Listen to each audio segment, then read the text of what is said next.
Mestre, con la decisione della Procura di indagare come unici responsabili i dipendenti vecchi e attuali del Comune, ora starà alle difese agire di conseguenza, hanno 20 giorni di tempo.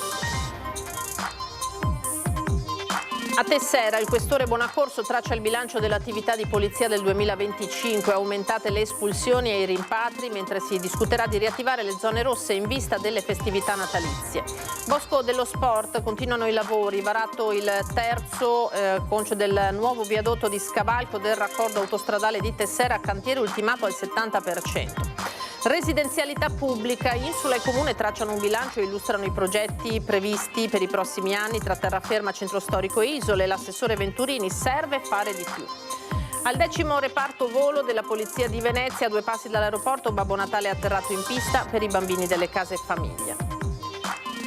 Eventi di solidarietà a Milano dal Moto Babbo, con la partecipazione del pilota Michele Pirro alla passeggiata dedicata a Giulia Cecchettin per non smettere di fare rumore. Buonasera, bentrovati, eccoci in diretta con l'edizione di Venezia e dunque la strage del bus di Mestre in apertura, perché con la decisione della Procura di indagare come unici presunti responsabili dipendenti vecchi e attuali del Comune, la palla adesso passa alle difese. C'è tempo fino a metà gennaio per cercare di smontare le accuse. Per i legali il nodo dello sterzo del mezzo rimane ancora da sciogliere. 20 giorni con la pausa natalizia, quindi si andrà a metà gennaio. È il tempo a disposizione dei legali degli indagati nella strage del bus di Mestre per formulare ogni valutazione del caso. Con la chiusura delle indagini sono 7 in totale gli indagati, con l'entrata dei dirigenti dei lavori pubblici del Comune e anche del passato. Richiesta di archiviazione invece per Massimo Fiorese, l'amministratore delegato della Linea, la compagnia proprietaria del bus. Secondo la Procura, infatti, non avrebbe potuto far nulla per evitare il concatenarsi di eventi che ha portato alla strage di quel 3 ottobre, in cui persero la vita 22 persone, tra cui l'autista trevigiano Alberto Rizzotto. Ai già indagati Simone Agrondi, Roberto Di Bussolo e Alberto Cesaro si aggiungono il padovano Guido Stagno Andriolo e i veneziani Diego Costantini, Franco Fiorin e Fabio Pasconna.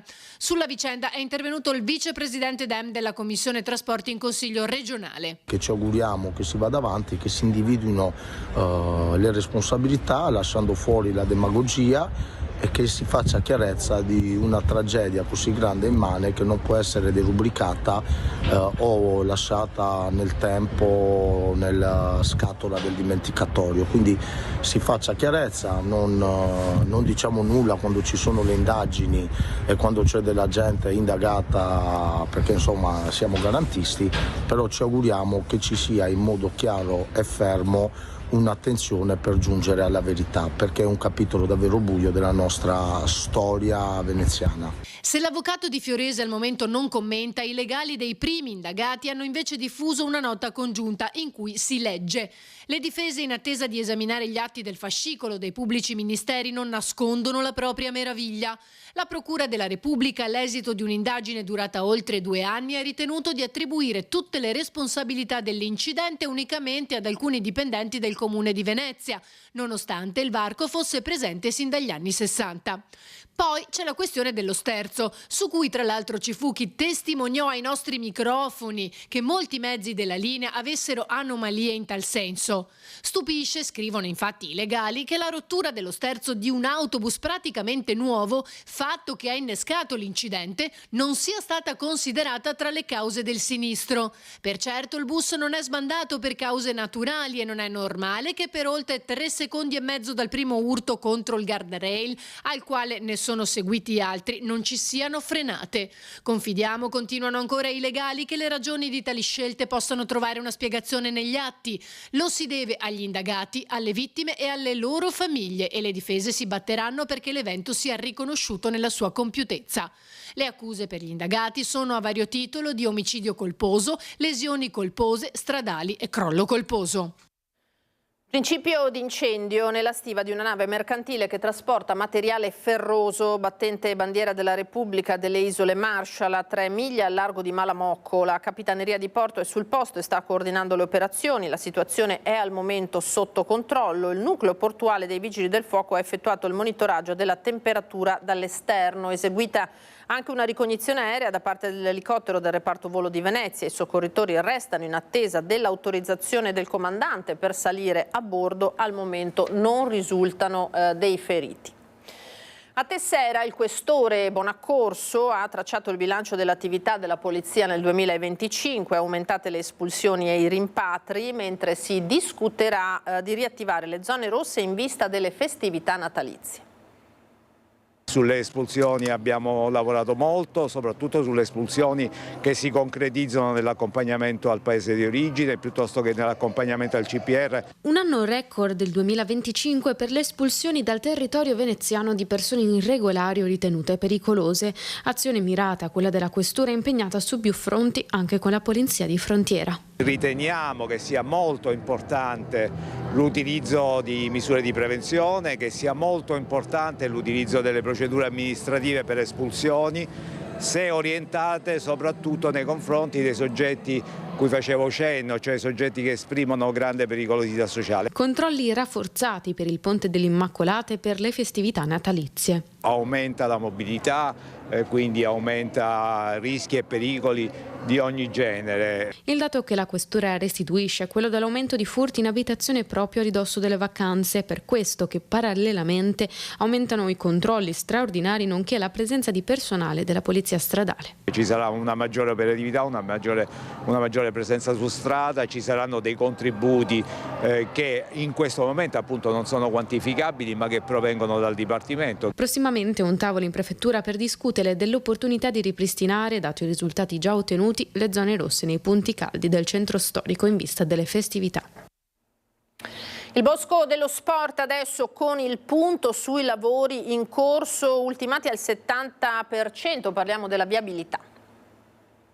Abbiamo varato l'ultima campata che era il numero 3, circa 340 tonnellate di peso, e conclude il varo di questo bellissimo ponte, che è un ponte di struttura mista acciaio e cemento e consentirà di sovrappassare l'autostrada e di raggiungere i cantieri e le attività del Bosco dello Sport. Con il varo del terzo macroconcio si sono concluse così le attività di montaggio del nuovo viadotto di scavalco del raccordo autostradale in anticipo rispetto ai tempi prefissati. Sul posto la supervisione dell'assessora ai lavori pubblici Francesca Zaccariotto e l'ingegnere Marco Scatolin. Permetterà di avere una viabilità che dal Bosco dello Sport porterà alla bretella autostradale, uscita ad Ese, giusto, o ingresso da Ese. La direttrice, quella A27 e A57 verso l'aeroporto, avrà dei vincoli che conducono verso il Bosco dello Sport, e dal Bosco dello Sport si potrà ricollegarsi alla bretella autostradale. Le operazioni si stanno svolgendo nell'area del raccordo autostradale che conduce all'aeroporto Marco Polo e rappresentano un passaggio significativo dell'appalto dedicato alla nuova viabilità Tessera Aeroporto,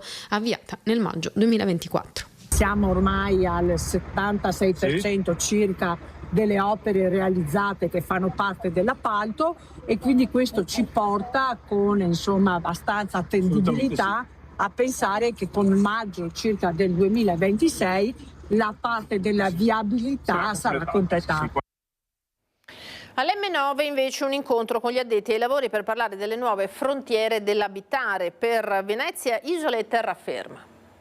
Un importante momento per da un lato ribadire il grande impegno del Comune di Venezia sulla casa, 1400 case restaurate e assegnate a 1400 famiglie negli ultimi anni, l'innovazione del social housing, i bandi autorestauro, il grande investimento di rigenerazione anche degli spazi pubblici intorno ai quartieri popolari. Fare il punto sugli ultimi 10 anni di attività di Insula e il Comune nell'ambito della residenzialità pubblica, illustrare i progetti previsti per i prossimi anni nel Comune di Venezia tra terraferma, centro storico e Venezia insulare. Questo è il tema cardine dell'incontro tenutosi all'M9 dedicato alle nuove frontiere dell'abitare.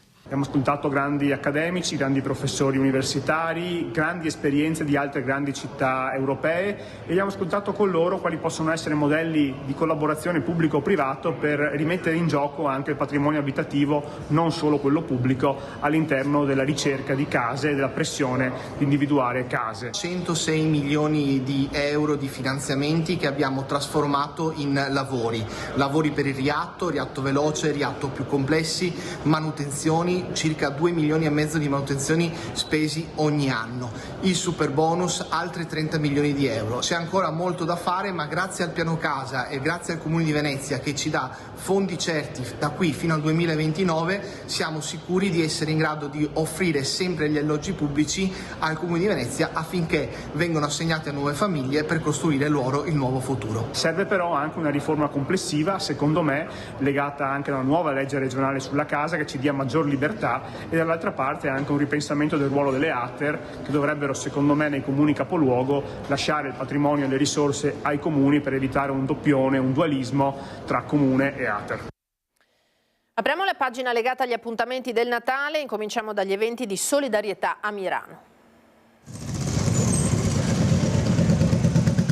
Rombo di motori a Mirano. Eccoli, Babbo Natale e i motociclisti pronti a correre, rigorosamente vestiti, in sella alle loro moto addobbate, nell'ambito del progetto giunto alla 22esima edizione Motobabbo, per divulgare il motto "Fare del bene fa star bene". Un progetto nato 22 anni fa con un unico obiettivo, la volontà di regalare un sorriso, una giornata più magica e un Natale anche con un migliore, diciamo, e speriamo, per i bimbi di Casa Nazareth, che è un centro diurno che ospita 60 bambini con sede a Chirignago, dove centinaia di moto si sono dirette partendo da Piazza Martiri. Arrivano tantissimi da tutte le province, sicuramente tutta la regione del Veneto, da fuori regione, parecchi anche equipaggi proprio da fuori regione, abbiamo la Toscana, abbiamo la Liguria, abbiamo il Piemonte e quindi insomma ci siamo allargati anche come bacino, ecco.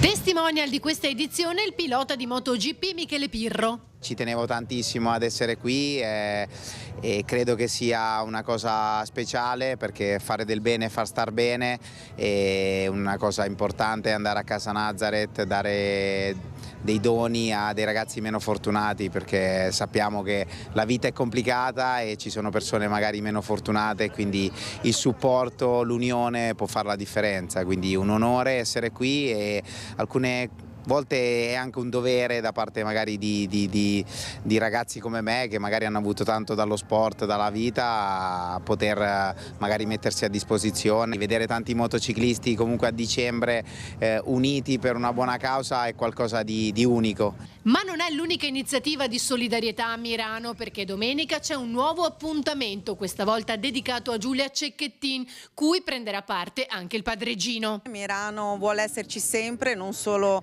il 25 di novembre, per cui noi continuiamo a fare rumore e in ogni occasione proponiamo sempre qualcosa.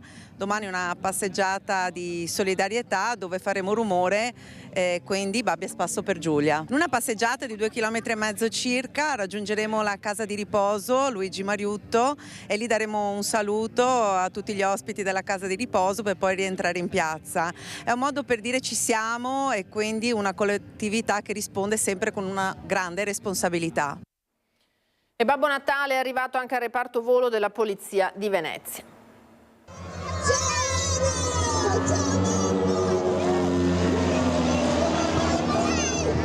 Forse le rene non erano ancora pronte per il lungo viaggio dalla Lapponia, forse stavano aiutando a sistemare la slitta prima della notte di Natale, forse perché in fondo Babbo voleva solo fare in fretta e arrivare a Venezia ricco di doni per i bambini delle case famiglia.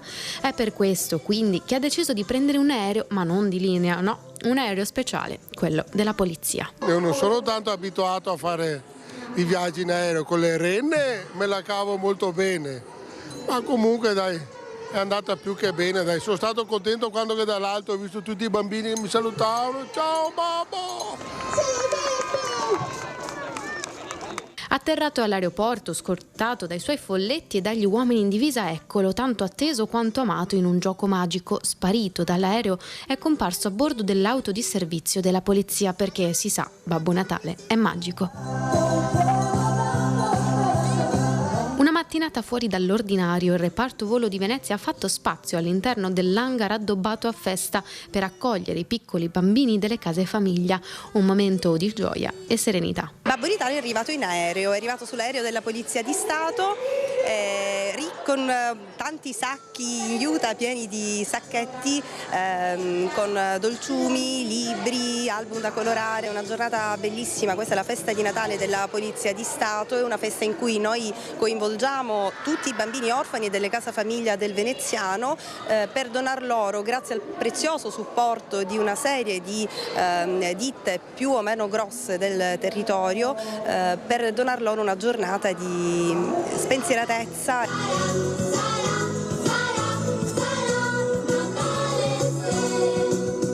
Cosa vi restituisce questa giornata anche come reparto di polizia?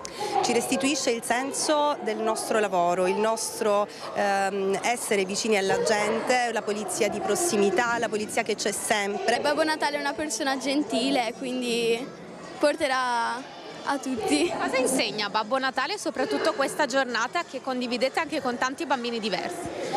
Insegna che siamo tutti uguali e quindi che non fa differenze una persona, quindi comunque anche noi dovremmo sempre essere insieme non facendo differenze.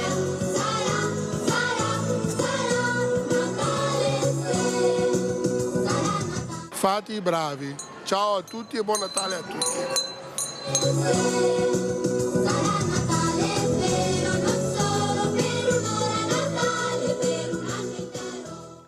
Dal volo di Babbo Natale al corteo acqueo degli scout di Venezia e Mestre. A Remi per la pace, gli scout della GESI, Associazione Guide Scout Cattolici Italiani di Venezia e Mestre, hanno dato vita a un grande corteo acqueo in Canal Grande a Venezia per portare a tutti un messaggio di pace. Partenza davanti alla Basilica di Santa Maria della Salute, arrivo in pescheria Rialto, più di 30 le barche partecipanti, sia a remi che a motore, ognuna delle quali con una piccola lampada o torcia accesa per illuminare il buio. Niente slogan, ma il silenzio e unica bandiera ammessa, quella della pace. Un modo per dire che la pace parte dall'impegno di ciascuno, ma anche per chiedere a tutti i governanti del mondo che in ogni parte del mondo che oggi è insanguinata dalla guerra tacciano finalmente le armi. Tutti i nostri gruppetti scout si sono trovati, hanno pensato a questa attività, impegnandosi su questo tema, la pace universale, e a coronamento di questa cosa fra un po' saliremo su circa 30 barche e in silenzio faremo questo percorso da qui, dalla Salute fino a Rialto. L'appello alla partecipazione è stato raccolto anche da tante famiglie. Con i ragazzi più grandi, quelli di 16 fino ai 21 anni dei clan e dei noviziati di Venezia.